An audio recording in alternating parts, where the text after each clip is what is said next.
अब दुख की घड़ियाँ, खोई अब दुख की घड़ियाँ, जोड़ेंगे हम दुख की कड़ियाँ। जोड़ेंगे हम दुख की कड़ियाँ। ऋषियों ने देखा एक सपना, ऋषियों ने देखा एक सपना, सपने में नाट्य शास्त्र अपना। सपने में नाट्य शास्त्र अपना। नाट्य शास्त्र का है ये सार, नाट्य शास्त्र का है ये सार, वसुदेव कुटुंबम हो साकार। वसुदेव कुटुंबकम हो साकार।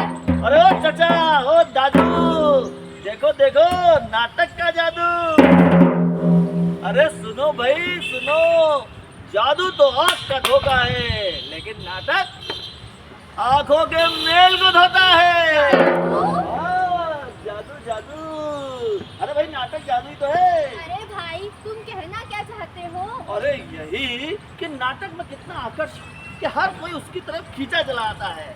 और कल्पना की इस जादूगरी की शुरुआत पता है तुमको कैसे हुई? अरे भारत में हुई। आज से 2-2.5 साल पहले, जब दूसरे देशों के लोग गुफाओं में रहकर आदि मानव का जीवन बिता रहे थे, तब हमारे यहाँ के लोग नाटक कर रहे थे। और उसका आधार क्या था पता है? क्या? नाट्य शास्त्र, यानी कि पंचम वेद। भाई ये 4 वेदों के बारे में तो सुना था, पर पंचम वेद के बारे में कभी नहीं सुना। अरे क्या पहलवान, तुम बहुत देर से सुनते हो। अब तुम्हारे जैसे लोगों के कारण ही भारत की सभ्यता और संस्कृति पिछड़ गई है। ओ भाई भाषण नहीं, पंचम वेद क्या है ये बताओ। अरे भैया, हम कोई नेता है जो भाषण देंगे? अरे हम तो कलाकार है, कलाकार। और कलाकार का काम क्या होता है भैया? जानकारी देना, मनोरंजन देना। तो तुम्हारे लिए एक जानकारी दे रहे हैं। देखो, जब चतुर्वेद अथर्ववेद तक आते आते हमारे ऋषि मुनियों ने साइंस, मैथमेटिक्स, मेडिसिन, इन सब के बारे में बहुत सारी जानकारी इकट्ठी कर ली थी। पृथ्वी गोल है, यानी कि भूगोल। 9 ग्रह सूरज के चारों तरफ चक्कर लगा रहे हैं। ये सब विश्व को किसने बताया? अरे हमारे ऋषि मुनियों ने। फिर उन्हें लगा कि समाज को सुदृढ़ और संरक्षित करने के लिए संस्कार और संस्कृति पर बात होनी चाहिए।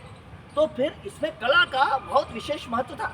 उन्होंने इसीलिए नाट्य शास्त्र की रचना की। नाट्य शास्त्र में गीत आ गया, संगीत आ गया, अभिनय भी समा गया, नृत्य भी समा गया। इससे लोगों को हर्ष मिला, खुशी मिली, ज्ञान मिला। नाट्य शास्त्र की जय।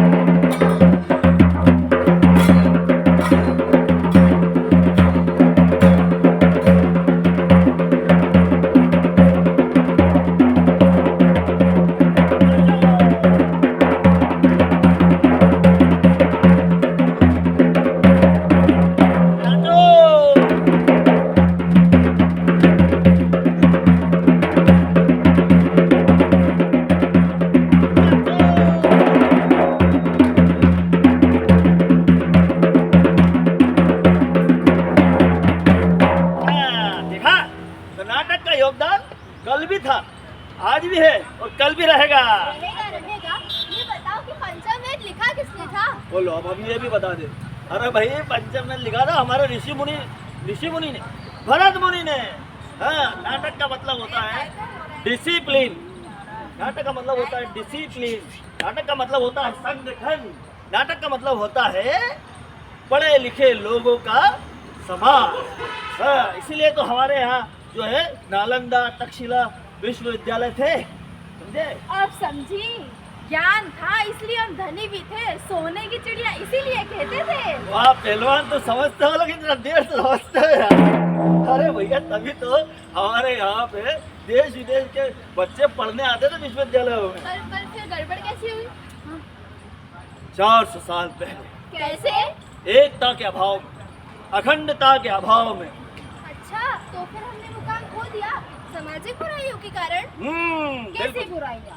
नशा, अहंकार, ऊंच नीच, जात पात, छुआछूत, बुराइयों में और व्यसनों में रत रहना। सबसे पहले हमें इन बुराइयों को छोड़ना हो और अपने व्यक्तित्व को मजबूत करना हो। व्यक्तित्व मजबूत होगा तो समाज मजबूत होगा, देश मजबूत होगा और परिवार मजबूत होगा।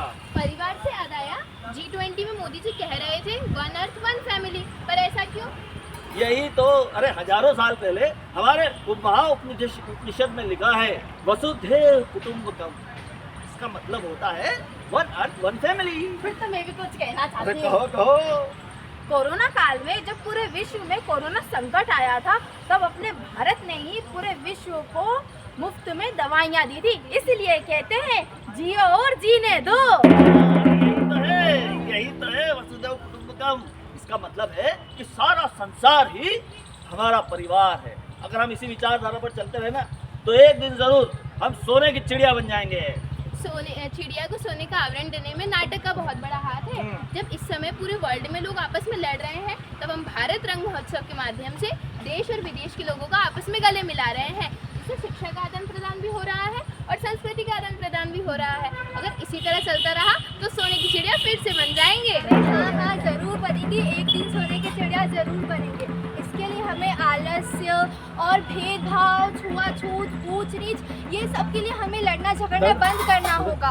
और इससे हमारा व्यक्तित्व, परिवार, समाज, देश मजबूत बनेगा और होगा पूरा वसुधैव कुटुंबकम का सपना। तो बोलो जय बोलो वसुधैव कुटुंबकम की जय।